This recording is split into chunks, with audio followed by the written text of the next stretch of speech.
Hello! Welcome to my channel. I'll be breaking down this time lapse, so grab some tea or coffee and let's get started. This piece depicts a scene from my story Girl Night. It's right after a major battle has concluded and they won.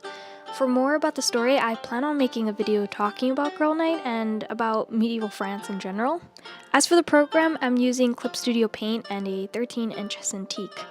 I just recently picked up Clip Studio and I love it.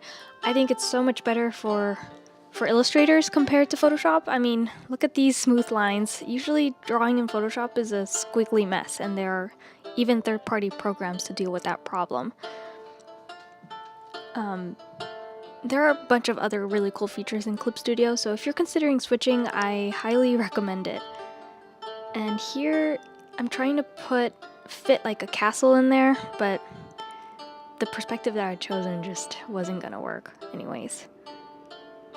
What's different about this piece from most of my previous work is that it's 100% digital. Usually I'll draw it by hand and scan it, but because Clip Studio is so easy to work with line work wise, I tried something new and just went fully digital, and I'm pretty happy with it. I'm using the pencil tool right now and it feels and looks like a real pencil, so I might be doing more of this just out of convenience. With the elements that feature actual anatomy, I sketched them out loosely in orange and then went over it on a separate layer with the same pencil tool.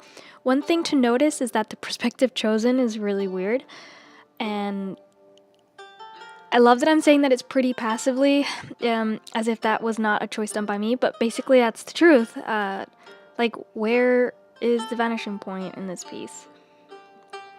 And yet, I committed to it. Sometimes it's not the art that makes your job more difficult, it's you. You can make your job more difficult. This is how I envisioned the scene to be, and although I'm pretty weak when it comes to perspective, I didn't let it deter me, because sometimes you gotta fail to learn stuff.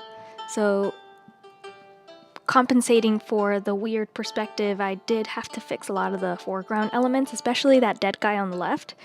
I'll be fixing him all the way towards the end of the piece.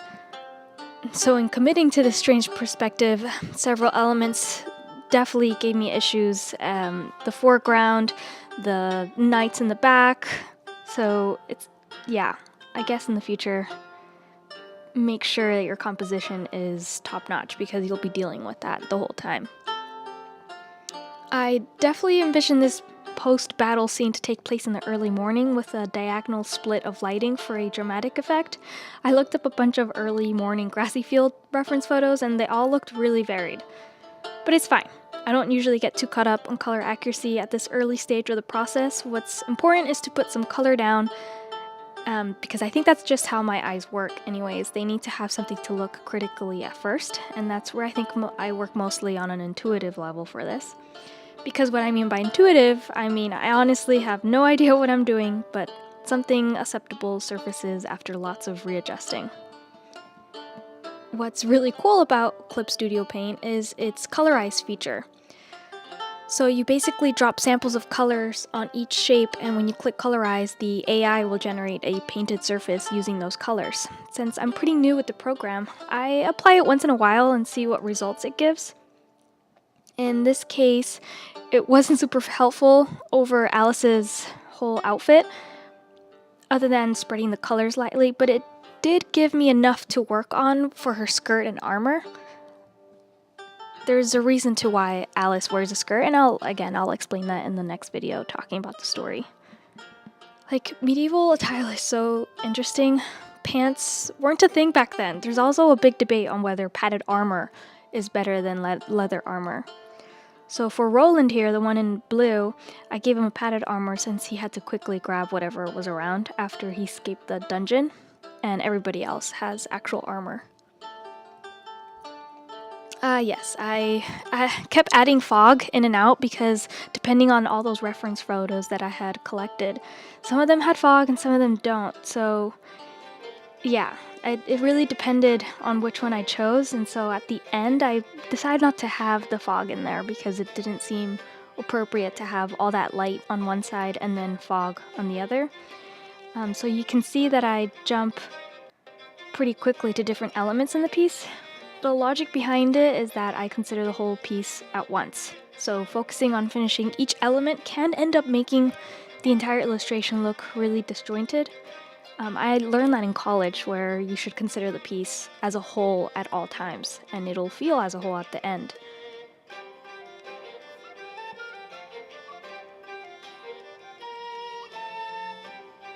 Yeah, because some areas will look more focused and detailed than others unintentionally, and that's what's key, is intention.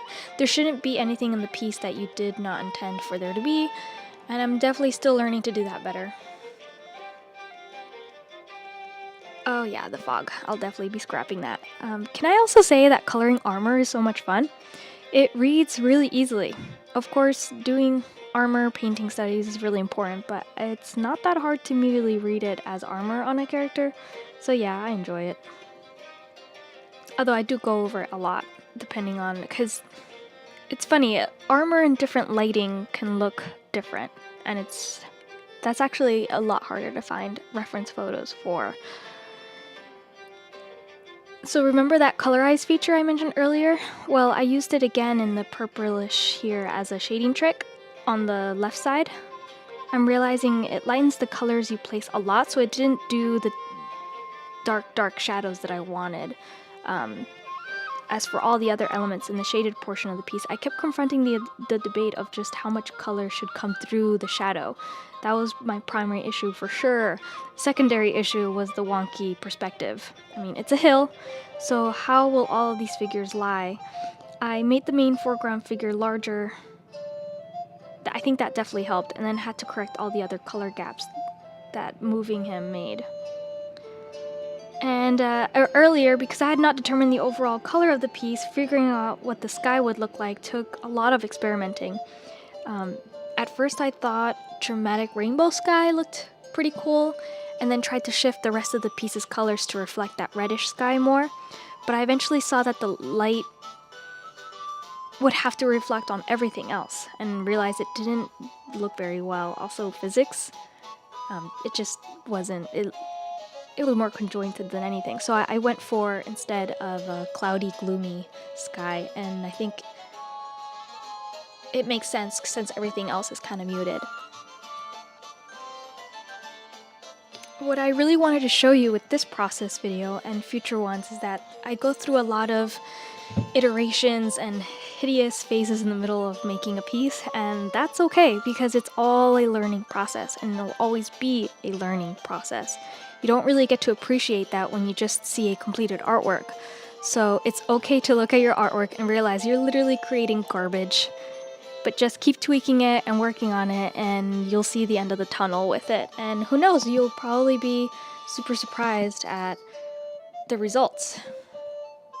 And here I'm pulling a pattern for Alice's skirt, and the key here is to try to disrupt the pattern just right so that it looks realistic. And that means adding dirt, adding shadows, even you saw that I had divided the pattern into patches over the skirt, so because that's more realistic. It's not just you slap on the pattern and that's it.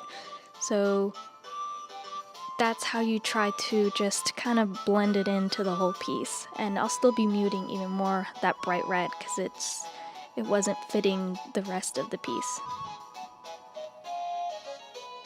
So at this stage, I'm pretty much almost done, and I know by now the rest of this process is just tweaking because everything big has already been laid down.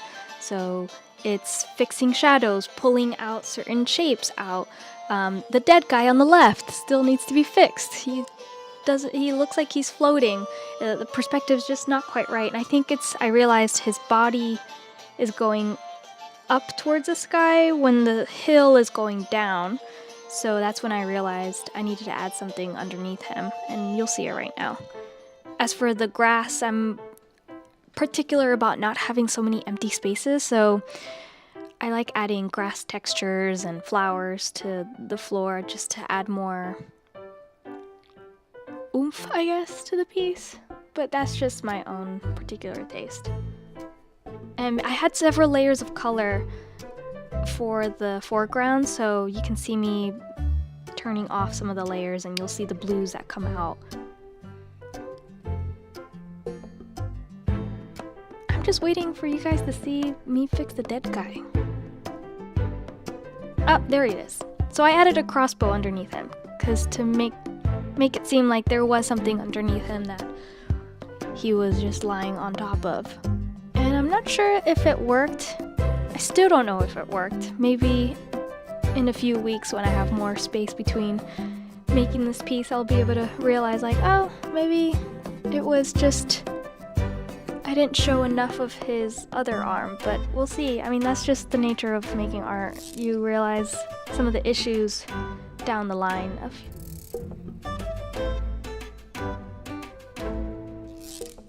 and that was it. This was my first video. And if you'd like to see more, you're welcome to subscribe and like this video. And let me know in the comment section if you have any recommendations as to how I can do this process better, or if you have any questions about it. I'd be more than happy to answer anything. So thanks for watching.